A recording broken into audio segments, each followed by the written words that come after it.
আম্মা জান আয়েশা রাদিয়াল্লাহু আনহার রাসূলের সাথে বিবাহ হলো কয় বছর বয়স? মাত্র 6 বছর।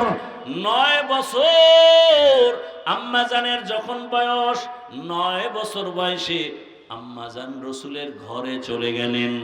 18 বছর যখন বয়স হয়, আমার নবী দুনিয়া থেকে বিদায় নিয়ে চলে গেলেন। আম্মা জানের বয়স তখন 18।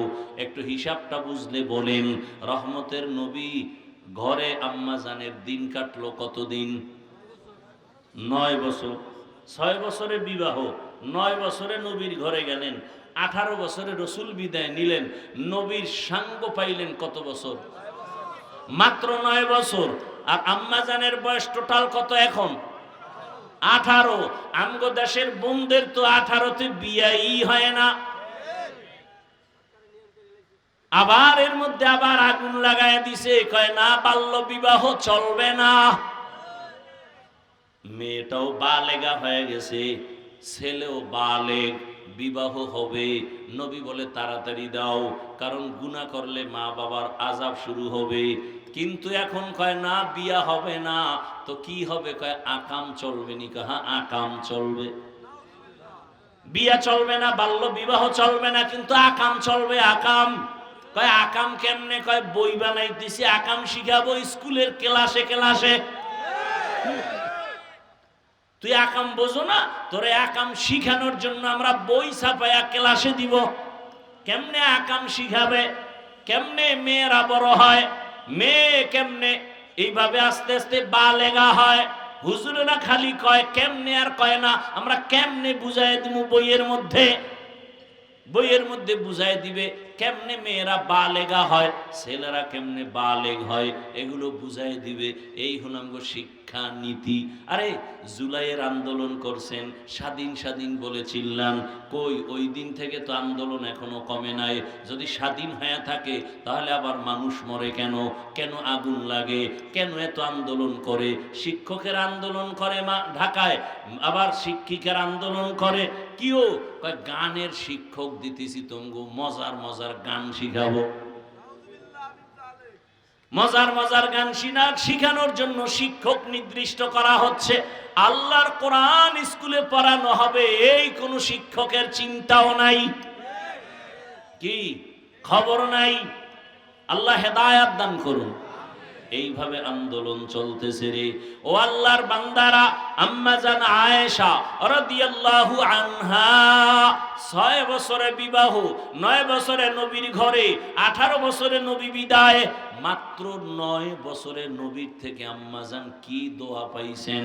আম্মা জান বলেন, আমি এই 9 বছরে 2000 হাদিসের হাফেজা হয়ে গেছি। কয় হাজার? আপনারা কয় হাজার পারেন? আপনাদের ঘরের আম্মা জানেরা কয় হাজার পারে? বড় কঠিন কথা, বলবো না, ওদিকে যাব না। পর্দার আড়ালের আম্মা জানেরা, বোনেরা, শুধু কি তাই, ইতিহাস পড়েন। দুনিয়াতে কোরআনের তাফসীর করনেওয়ালাদের মধ্যে শ্রেষ্ঠ, পৃথিবীর প্রথম তাফসীর করনেওয়ালা আম্মা জান আয়েশা। এমন ইলম আল্লাহ দান করেছেন। সেই আম্মা জান একদিন একটা ঘটনা বলতেছেন, আমি প্রায় সময় দেখি রহমতের নবী আমার রুমের মধ্যে বসে বসে মাঝে মাঝেই দেখতাম গুনগুন করে কান্না করেন। আমি ভয় পেয়ে যাইতাম, আমার বয়স কম না জানি কোনো বেয়াদবি হয়ে গেল নাকি। আমি মাঝে মাঝে রাসূলকে জিজ্ঞাসা করতাম, ইয়া রাসূলুল্লাহ, আপনি আমার রুমে বৈশা কাঁদেন কেন? কোনো বেয়াদবি হয়েছে নাকি? নবী বলেন, আয়েশা, কোনো বেয়াদবি হয় নাই রে আয়েশা, তুমি কিসের বেয়াদবি করবা? আমার বয়স কম। বলে না, তুমি কি সাধারণ কোন নারীর মতো নাকি? তোমার যে আমার আল্লাহর মাধ্যমে, আল্লাহর ওয়াদারে তোমার সাথে আমার বিবাহ হয়েছে, তোমার দ্বারা কেন বেয়াদবি হবে? তবে নবী আপনি কাঁদেন কেন? মায়ার নবী বলেন, আয়েশা, দুইটা কথা যখন আমার মনে পড়ে আমি চোখের পানি ধরে রাখতে পারি না। এক, ও আয়েশা, তুমি তো জানো না আমার জীবন ছিল একটা কঠিন এক হালাত ছিল। আমার এক দুঃখে কষ্টের জীবন ছিল। আমি দুনিয়াতে এসে একদিন আব্বা বলে ডাক দিতে পারি নাই। 6 বছরে আমি মা হারা। আমার আপন আত্মীয় সব আমার দুশ্মন। 8 বছরে আমার দাদা চলে গেলেন। আমার চাচা আবু তালিব, তিনিও কিন্তু কালেমার পক্ষের না। ওই সময় ও আয়েশা জানো না, আরবের মানুষগুলো আমার বিরুদ্ধে। আরবের মানুষ নারী পছন্দ করে না, কন্যা পছন্দ করে না। বাবা নিজের কন্যাকে মেরে ফেলে জ্যান্ত। এমন কঠিন হালাত।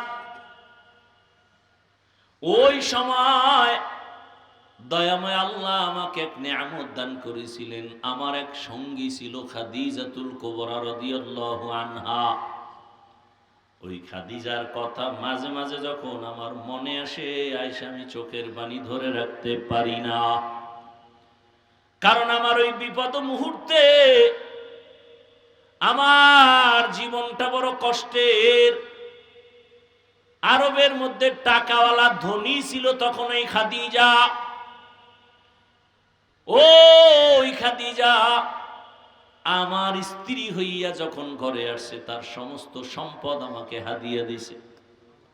আমি আবার সম্পদগুলো দান করেছিলাম। আমার বংশের লোকেরা 3 বছর পর্যন্ত আমাকে পাহাড়ের পাদদেশে শিয়াবে আবু তালিবের মধ্যে গৃহবন্দী করে রাখছে। পানি দেয় নাই, খানা দেয় নাই। আমি গাছের পাতা ছিঁড়ে ছিঁড়ে চাবাইয়া এরপরে পেটের ক্ষুধা নিবারণ করেছি। ওই সময় খাদিজা বড় ধনী, এর উপরে কারো কোনো ক্লেম নাই, কোনো অভিযোগ নাই। কিন্তু ওই সময় খাদিজা আমার দুঃখে দুঃখিত হইয়া, আমার ব্যথায় ব্যথিত হইয়া, খাদিজা আমার কাছে আইসা নিজেও গাছের পাতা চাবায়, আমার মোহাব্বতে ঠিক মতো ঘুমায় না। ও আয়েশা, আমি তায়েফের ময়দানে গেছি কালেমার দাওয়াত নিয়া। কালেমার দাওয়াত দিতে যাওয়ার পর তায়েফের বড় বড় লিডারেরা ছোট ছোট বাচ্চাদের লেলিয়ে দিছে। ওই মক্কার পাগল আসছে, পাথর মেরে তাড়ায় দাও। বাচ্চাগুলো পাথরের কণাগুলো বৃষ্টির মতো মারতে শুরু করলো। ও আয়েশা, জানো না আমার শরীরে মশাও পড়ে না, মাছিও পড়ে না, আমার শরীরে কোনো ব্যথা নাই। সূর্যের গরম যেন আমার কষ্ট না হয়। আল্লাহ আমারে মেঘের খণ্ড দিয়া ছায়া দেন। আমাকে আল্লাহ এত মায়া করেছেন। তায়েফের ময়দানে যাওয়ার পরে ওই বেঈমানের বাচ্চাগুলো আমাকে এত পরিমাণ পাথরের আঘাত করছে, আমার নরম শরীর থেকে রক্ত পড়া শুরু হয়েছে। এক পর্যায়ে রক্ত পড়ি আমার পায়ের জুতা পায়ের সাথে আটকায় গেছে রক্ত লাগিয়া। এমন কান্না, আমি পাথরের আঘাত খাই আর আসমানের দিয়ে তাকায় দোয়া করি, হে মালিক,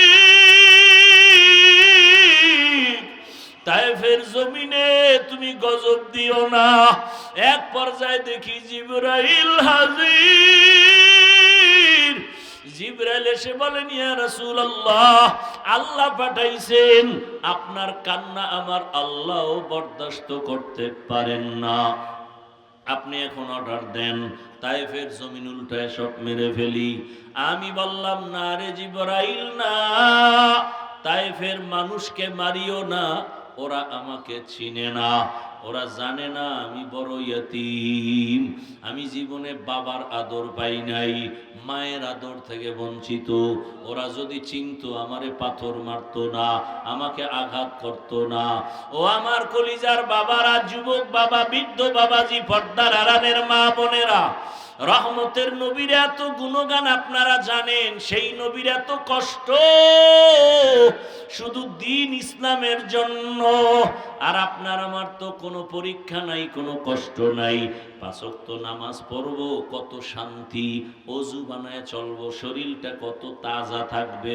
এরপরও আবার বুঝানো হয় বয়ানে, এরপরও নামাজের কাছেও যাই না। রহমতের নবী এত কষ্ট করলেন জীবনে।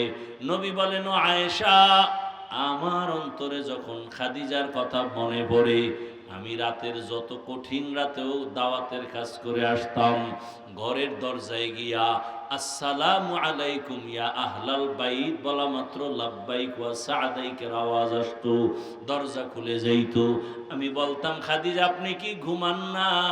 খাদিজা বলতেন, রহমতের নবী, আমি জানি আপনার মা নাই, আপনার বাবা নাই, আমি খাদিজা দুই স্বামী বিদায়ের পরে আপনার ঘরে আসছি, একাধিক সন্তান আমার আগেই হয়েছে, তারপরে আপনার ঘরে আসছি।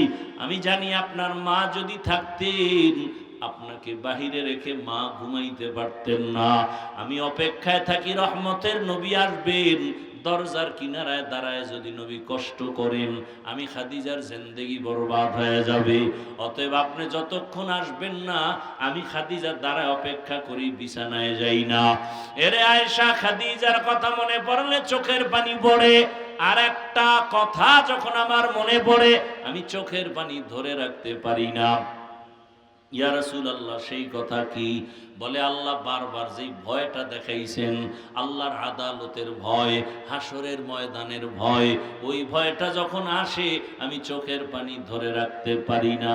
ওই হাসরের ময়দানটা কত ভয়ঙ্কর হবে, আল্লাহর আদালত কত ভয়ঙ্কর। হাসরের ময়দানে নারী পুরুষ সবাই উলঙ্গ দাঁড়াবে। সব আম্মাজান বলেন, এত উলঙ্গ সবাই যদি হয় লজ্জা করবে না?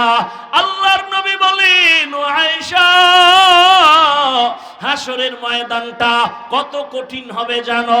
সূর্যটা নিচে নেমে আসবে, সূর্যের গরমে মাটির জমিনটা তামা হয়ে যাবে। অন্যদিকে জাহান্নামের আওয়াজ, জাহান্নামের আওয়াজে হাসরের ময়দানটা থরথর করে কাঁপতে থাকবে। এমন অবস্থা, মানুষের মাথার মগজগুলো ভাতের মারের মতো ফুটবে। গুনাহগারদের এমন কষ্ট, কেউ কারো দিকে তাকানোর পর্যন্ত সময় হবে না। এমন অবস্থা হবে, আল্লাহ নিজে রাগ হয়ে যাবেন। রাগ হইয়া আল্লাহ একটা কুদরতি জবানে আওয়াজ দিবেন, রাগান্বিত আওয়াজ, লিমানিল মুলকুল ইয়াউম লিল্লাহিল ওয়াহিদিল কাহ্হার। আল্লাহ তাআলার কুদরতি জবানের রাগান্বিত আওয়াজে হাসরের মাঠ থরথর করে উঠবে। আল্লাহ পাক এমন আওয়াজ দিবেন, কারো কোনো জবাব চলবে না। এমন হালাত অবস্থা দেখিয়া নবীদের যাদের গুনাহ নাই তারাও কান্না শুরু করবেন। ইব্রাহিম নবী কান্না করবেন, ইসমাইল নবী কান্না করবেন, দাউদ নবী, আদম নবী, ঈসা নবী, মুসা নবীর কান্না।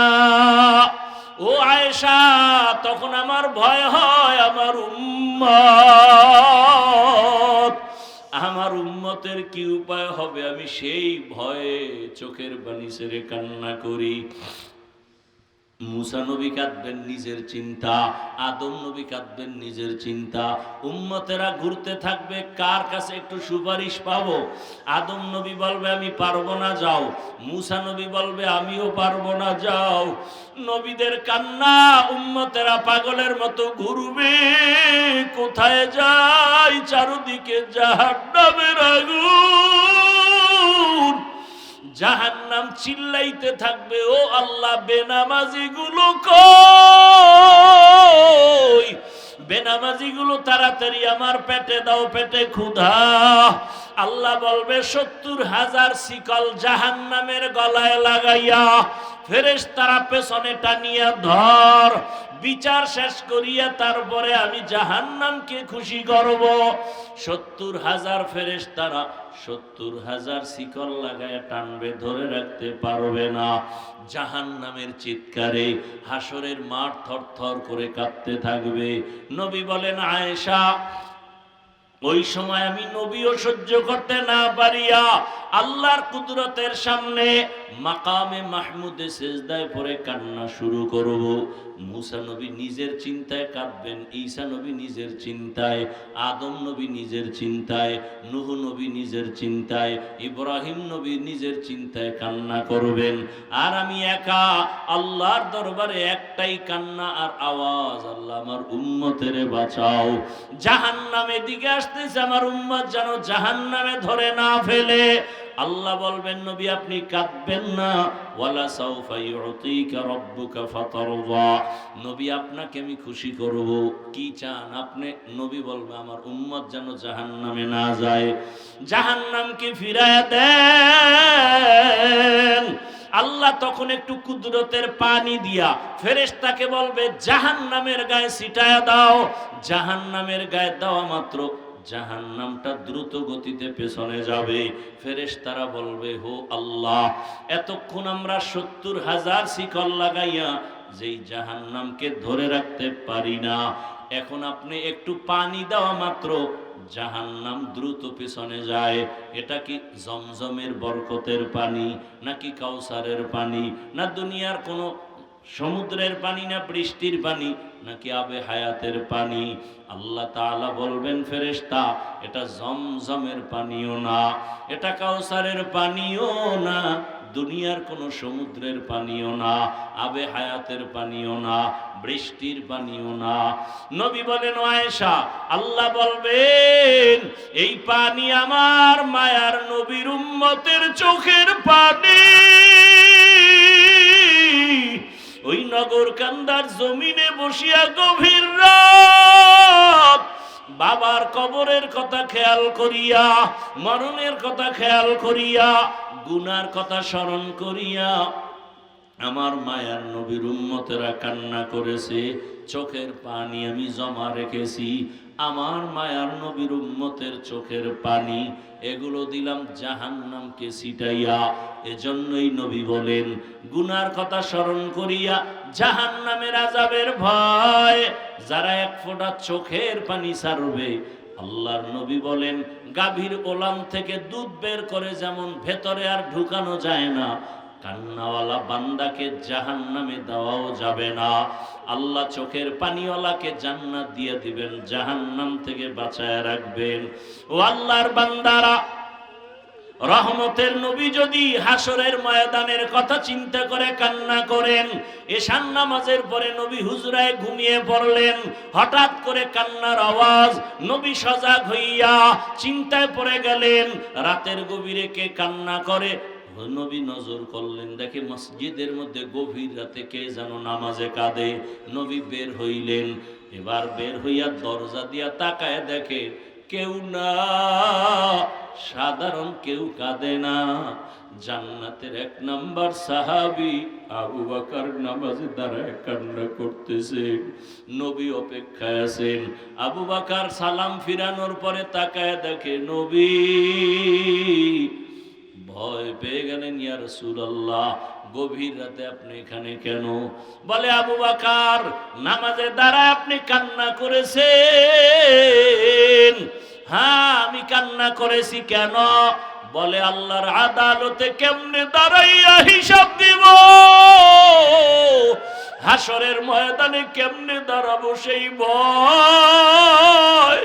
নবী বলেন আবু বকর জান্নাতের সুসংবাদ তো আপনি পাইছেন, এরপরও কাঁদেন কেন? আবু বকর বলেন ইয়া রাসূলুল্লাহ জাহান্নামের যেই বয়ান, হাসরের মাঠের যেই ভয়ঙ্কর হালাত আপনি আমাদের শুনাইছেন, নবীরা পর্যন্ত ভয়ে কান্না করবেন।